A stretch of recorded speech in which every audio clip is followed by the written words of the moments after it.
should let him hang out with others. You know, so he feels like he belongs. It's pretty cool. Adults expect teenagers to be right.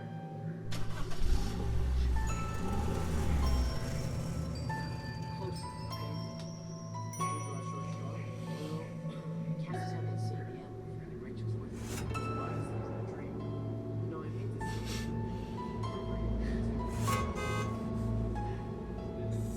to say it. Pebble? Pebble?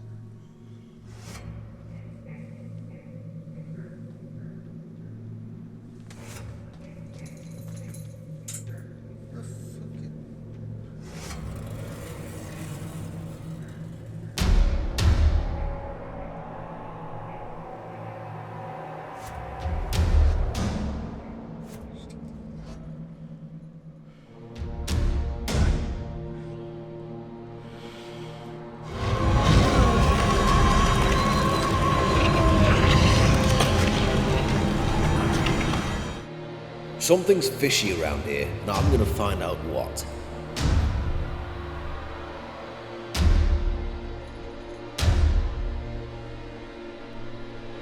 I swear I put book 37 back on the shelf. Where the bloody hell could that have got to? And what were those noises?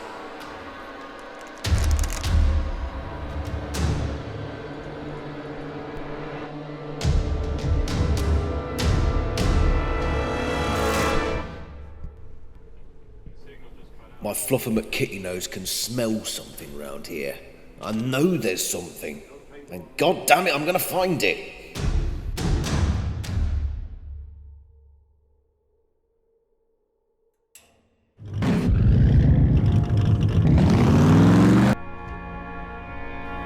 Something ain't right around here. Something is really off. What is it? Okay, getting a bit freaked out now. There's something in here with me. Oh shit, what's that? Fuck!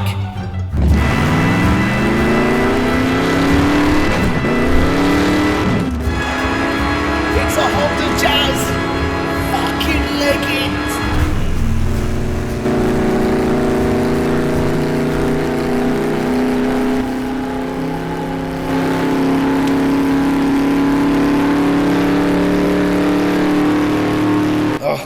I can't fight this thing as I can. I've got a dim off. Hold on.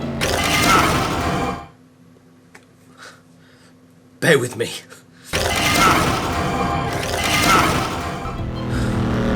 Shit!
It's me, Adam.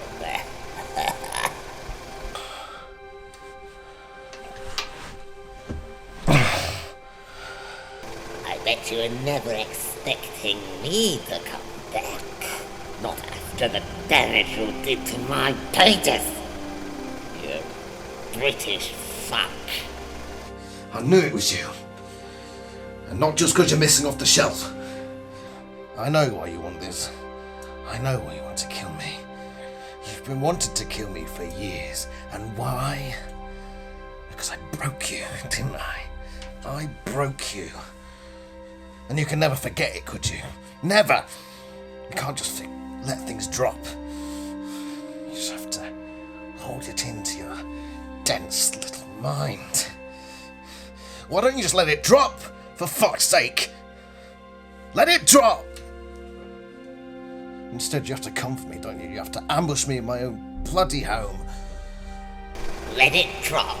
You tore me to pieces and sellotape me back together. I'll never forgive you. You stupid, face-ugly person. So, what are you gonna do? Gonna kill me? Is that what you want? I'm not going to kill you. I'm going to haunt you every day for the rest of your miserable life. I ain't going anywhere. And you, my ripped little friend, I should have finished the job I started. I should have torn you to shreds. I should have burnt you like I did the journey. This is your last fall, Mr. Animorphs refused. I shall not only destroy you, but your Discord as well. You know what, Book 37? I've got a little secret. There's somebody here with us. And she wants to come out. She's been wanting this moment for quite some time. You and her, a little get together. And she's coming now.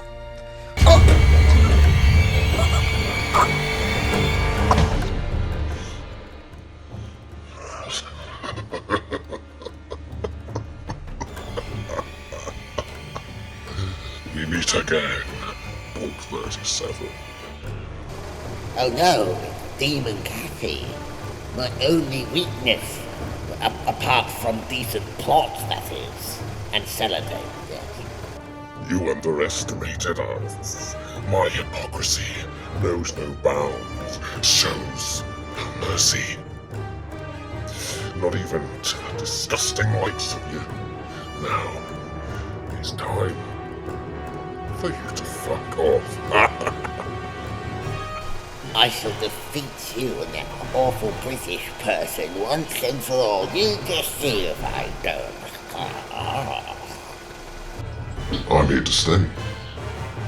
Forever.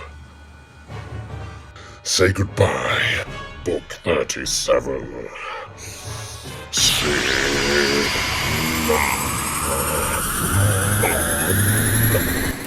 Wait, what are you doing? What is this? You can't. That's from a different series. You can't do that.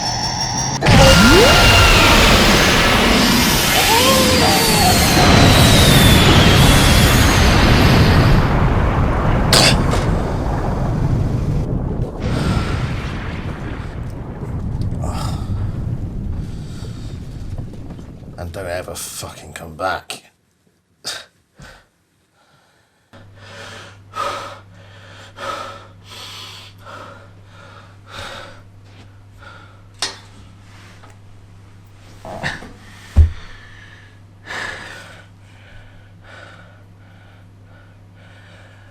I'm not going anywhere.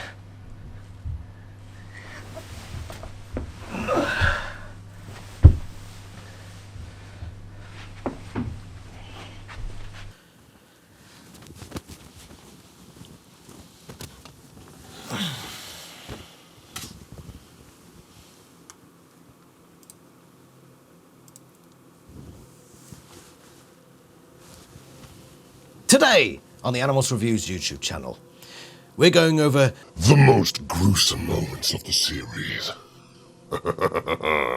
Animorphs was filled with moments of blood, gore, and general nastiness. And for this Halloween, I've decided to make a list of the top 10 most gruesome moments of the series.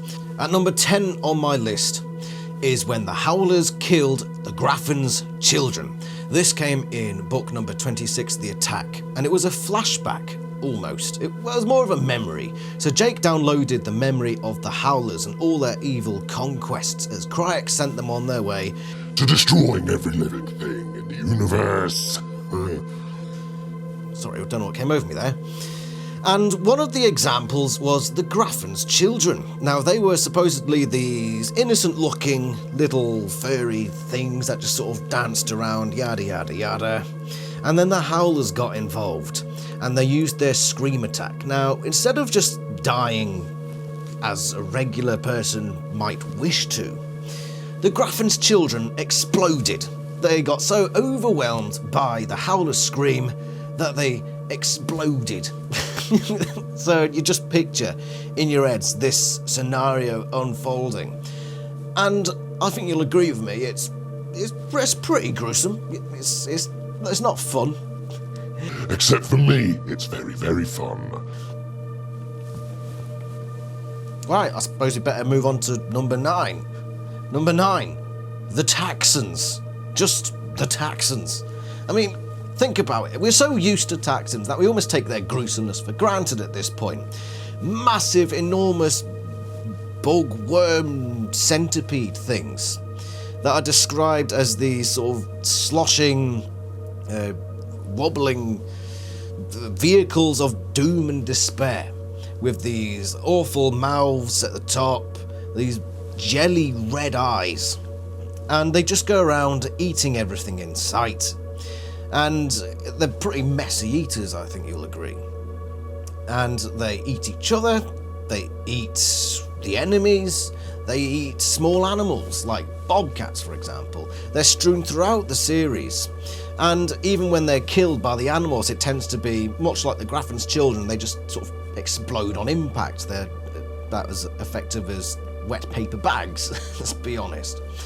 But just the Taxons in themselves, pretty gruesome material, especially for a young adult sci-fi book. So they're at number 9 on the list. Number 8 comes in the very first book, as did the Taxons technically, but this was a single scenario, okay? So Elfangel's arrived on Earth, he's crash landed, and eventually Visser 3 comes along. Now, Visser 3 is a bit of a sadistic little bugger, and instead of, I don't know, shooting Elfangor with a Dracon beam or whopping his head off with his tail, he decides to eat him. He turns into the Antarian Bog, which is a big, hulking great monster, grabs Elfangor and chomps him. Yank! Oh, it's like a big Subway sandwich. Just, and bits of Elfangor fall to the ground below this Antarian Bogmorph and proceed to get eaten by the Taxons. Yeah, it's for the first book of the series, it was pretty hard hitting right at the start of the series as well. You knew what you were getting into. This wasn't going to tread too lightly, this book series, and this was the perfect scene setter for that. So bits of Elfangor falling from the sky is surprisingly, maybe, number 8 on the list. And boy did I love that scene. Number 7 comes from book 39, The Hidden. There were a few contenders in this, being probably the most body horror book of the series. It wasn't a great book, but it had that sort of charm to it. It was a silly but also very horrible book. And the moment of choice from this one was when the ant morphs Cassie. So I know we're sort of breaking the rules of the Escville device, but for the sake of this, the ant walks over this morphing cube, then walks over Cassie, and then morphs Cassie. And this ant is just emerging from the ground. But because it's got no real mind of its own, it sort of sends this Cassie clone into a manic fit. And she just starts screaming and flailing around and starts attacking Cassie. Now, picture that in your head, and what's not gruesome about that? You can just picture this Cassie just sort of like doing all these things, trying to move like an ant, and then charging, almost like a zombie charge towards Cassie. Horror, shock, gore. Well, not so much gore until she stands on it. So I rate that as a pretty grotesque scene. And that's where I came in, Demon Cassie, the ultimate hypocrite. I stomped it into oblivion. It was pretty gruesome though, I think. Yes, very good. Yes, deserves to be on the list, yes. Number 6 on this Halloweeny special list is the death of SM-239 from the book Visser, often called the Visser Chronicles. His death was pretty gruesome, I think you'll agree, because he is dying of starvation, going through this awful, painful death. It's affecting his host, Hildy Gervais, and they're sort of stumbling around. And then Idris, soon to be Visser 1, comes up and confronts SM, who's very defiant, but he's on the verge of dying, and he eventually just collapses on the floor. And then the real gruesome part happens, because SM starts to crawl out of Hildy Gervais's ear. But Idris, for whatever reason, maybe she was just incredibly impatient on that particular day. She's always struck me as a rather impatient sort. Not as impatient as me, I think you'll find. Yeah, alright, not as impatient as you. But Idris decides to grab SM and yank SM out of Hildy Gervais's ear. Now this wouldn't be so bad if SM's lower half wasn't still attached to Hildy Gervais's brain, and the yerk is broken in half, and the lower half of SM is just stuck onto Hildy Gervais's brain. And that's what sends Hildy Gervais mad. He's just got half of SM, just half out of his ear, half tied into his brain. That really struck me. It struck me too, yeah. Tragic. And that's why it's number 6 on the list. Top 5 now. At number 5 is the zombie hosts. This came in book 41, The Familiar, where Jake is in this weird dystopian future. And he's sitting at a Yerk desk. It's a Yerk office, and they're all around him doing their thing. And then he looks up, and suddenly these cubicles are full of half-decayed hosts that he's killed in the past. All these zombie hosts just start standing up and coming towards him, advancing and reaching out, and they're going to kill him. Pretty gruesome, I think you'll find. Just these decaying, rotting bodies just sort of zombie walking towards Jake. You did this to me. There are like bits of flesh falling off. You can see the bones. The eyes are dropping out. Yeah, the zombies are pretty gruesome in any sense. But when you consider that the bodies, the imagined bodies of Jake's victims, then it adds that extra little level. And that's why it's at number 5 on this list. Number 4. Now, there are many ways of dying that don't really appeal. You know, the ones that appeal are, I don't know, dying in your sleep, smothered by the bosom of a beautiful woman. But there are some deaths that make you wince, make you cringe, make you feel a little, not very nice. Deaths like, I don't know, being run over by a steamroller, or falling into a massive microwave, or watching the Animorphing Time podcast. But this particular death is another one on that list of ones that you really don't want to experience. Melting. Now, there was one alien race in this series, in book 25 to be precise, that melted to death. They're called the Vember, and they only survive in really cold environments, so the Yerks have employed them. They've actually mutated them, hybridized them with humans, and they're out in the cold of the Arctic Circle. And they run into a hangar where the animals are trying to escape. And because the temperature's too hot, these creatures just start to melt. Just the thought of it, not great. And they just run in. They don't even stop, they just run in, and bodies just start falling to pieces. I've melted people before, with my rank hypocrisy. I can't speak. I'm worse than you for not being able to speak. Speak for yourself. My wording is good. That's at number 4. What's on number 3? Numero 3. David kills Sadler. This one could have ended up higher on the list, because of the context, but because we don't actually see this happening and it's more of an implication, this one ends up third on the list. So what happens here? So David is turning into Anakin Skywalker, and he's turning to the dark side. I turned to the dark side many years ago. You certainly did. I think it was book 16 where you started turning to the dark side, Cassie. Book 16. Swear it was earlier than that. No, I think that was the first time you appeared on camera. What David does to Sadler is pretty damn gruesome. It's not one of those deaths that, makes you wince a bit. Not so much in that way, but more, it's a tragic one. Which is what makes it largely gruesome. But he jumps into an elevator shaft while Sadler is in a hospital bed. I believe he does something with the doctors in there. He somehow manages to get in there, grab Sadler, and throw him outside of the elevator into the shaft. Just drops him, whoops, down the shaft. Ta-ra, Sadler. Hops in and disguises himself as Sadler. So it took a while for them to find Sadler. So just the implication of them eventually smelling... What's that smell? Hi, Lila. Is it you? Are you scared, cat? Do I make you cower with fear?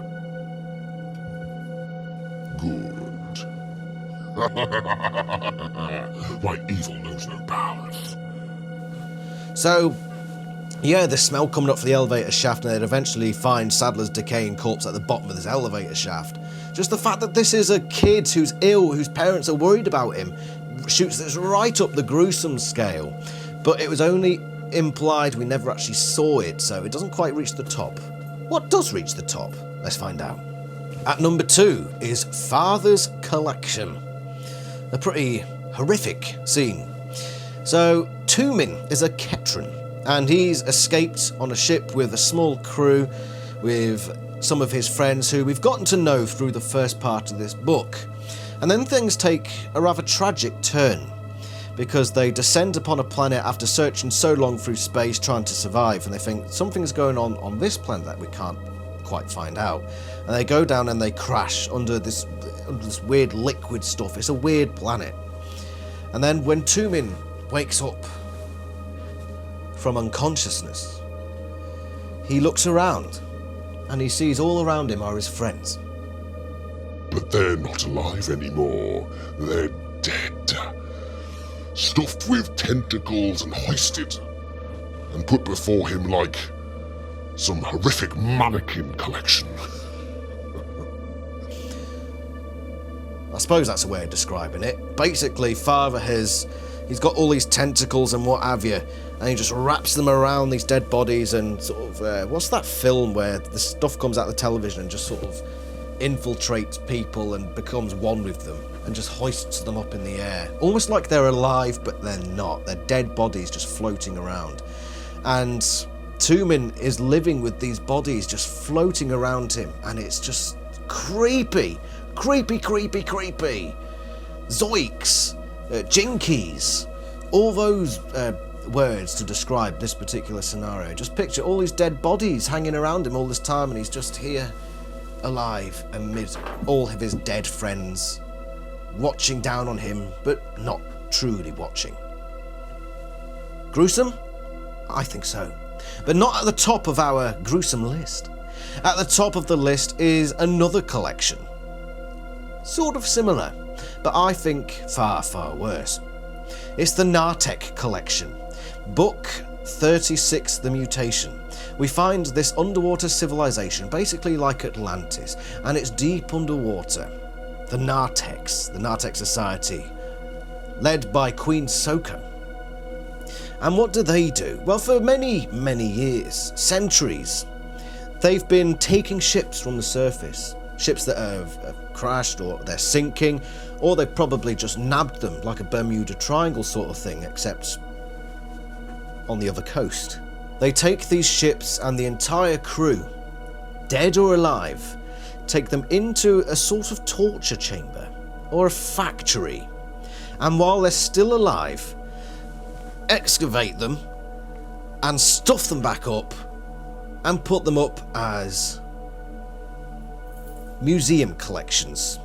They put them back into their ships and just collect these ships in a big, massive tunnel underground. And the Animorphs come into these and start walking around these ships and seeing these bodies of I think they found a Japanese fighter pilot in a plane, and they found a ship full of fishermen, all just stuffed up, staring into nothingness. Mannequins. Dead people turned mannequins. And there's a part as well where the Visser, who's a Seablade, has ended up in this collection. And the entire crew, bar Visser 3, is put through this factory. And the Animorphs at night can hear the screams as these unfortunate victims, these poor creatures, are emptied and refilled and added to the collection. And we see that later in the book. A scene of, I think you'll agree, pure horror. My favourite. I hope you enjoyed this gruesome list. This has been Demon Cassie, and if you agree with my list, please do tell me so. If not, then I shall hypocrite all over you. Thank you so much for watching, and happy Halloween. Ta-da!